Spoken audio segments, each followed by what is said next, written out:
आप देख रहे हैं अल्फा डिफेंस हिंदी में आपका स्वागत है। आज के इस वीडियो में हम लोग बात करने वाले हैं मिग 21 के बारे में। सबसे पहले ये एयरक्राफ्ट 60 साल की सर्विसेज के बाद में अब रिटायर हो गया है और इस 6 डिकेड की सर्विसेज के दौरान इस एयरक्राफ्ट ने सेबर से लेकर F-16 तक कॉन्फ्लिक्ट में मारकर गिराए। इस ग्लोरियस सर्विस के लिए इस एयरक्राफ्ट के मेकर्स, डिजाइनर्स, पायलट्स और मैन्युफैक्चरर्स को दोनों हाथ जोड़कर धन्यवाद।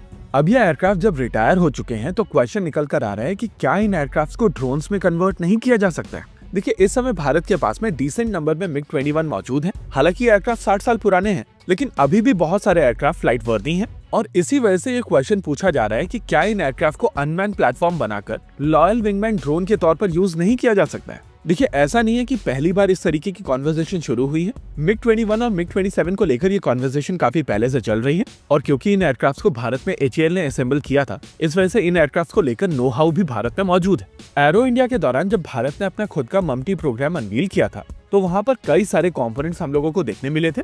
इनिशियल कॉन्सेप्ट के दौरान हम लोगों ने जैगवार मैक्स देखा था, लेकिन जब पूरा कॉन्सेप्ट अनवील किया गया था तो मदरशिप था LCA तेजस मार्क 1।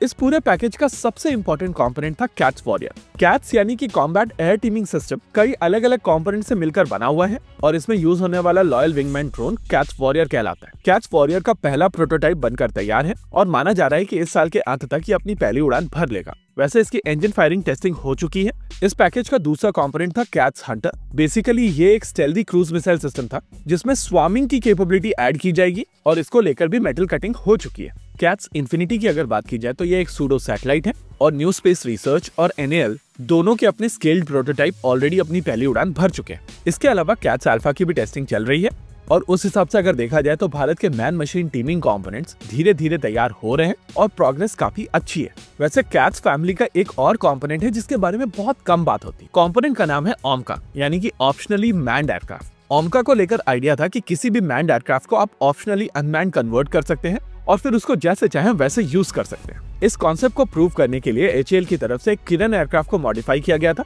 और इस मॉडिफाइड किरण एयरक्राफ्ट को ऑप्शनली मैन्ड बनाया गया था। ऑप्शनली मैन्ड यानी कि आप इसको एक नॉर्मल एयरक्राफ्ट के तौर पर यूज कर सकते हैं, लेकिन अगर आप चाहें तो उसको अनमैन्ड प्लेटफॉर्म के तौर पर भी यूज कर सकते हैं। यानी कि ये एयरक्राफ्ट जरूरत के हिसाब से मैन्ड हो सकता है या जरूरत के हिसाब से अनमैन्ड भी हो सकता है। बेसिकली ये कॉन्सेप्ट प्रूव हो चुका है और HAL का खुद का किरण एयरक्राफ्ट ऑप्शनली मैन्ड कॉन्फ़िगरेशन में अपनी पहली उड़ान भर चुका है। इनिशियली ओमका एज एन कॉन्सेप्ट जब अनवील किया गया था तो इसमें मिग 21 और मिग 27 दोनों को ऑफर किया गया था। यानी कि अगर भारतीय वायुसेना चाहे तो वो अपने पुराने मिग 21 और मिग 27 को ऑप्शनली मैन्ड कॉन्फ़िगरेशन में कन्वर्ट कर सकती है। इस कन्वर्जन एक्सरसाइज के लिए फ्रेमवर्क मौजूद है, लेकिन जैसा कि भारत में मैकेनिज्म मौजूद है कि भारतीय वायुसेना का कोई भी प्रोजेक्ट भारतीय वायुसेना द्वारा ही इनिशिएट किया जाएगा और जब भारतीय वायुसेना इनिशिएट करती है तो मिनिस्ट्री ऑफ डिफेंस उसको एक्सेप्टेंस ऑफ नेसेसिटी ग्रांट करती है। यानी कि पहले भारतीय वायुसेना को पेपरवर्क तैयार करके मिनिस्ट्री ऑफ डिफेंस को अप्रोच करना पड़ेगा और कहना पड़ेगा कि उनको इस प्रोग्राम की आवश्यकता है और फिर मिनिस्ट्री ऑफ डिफेंस उनकी इस नेसेसिटी को एक्सेप्टेंस प्रोवाइड करेगी,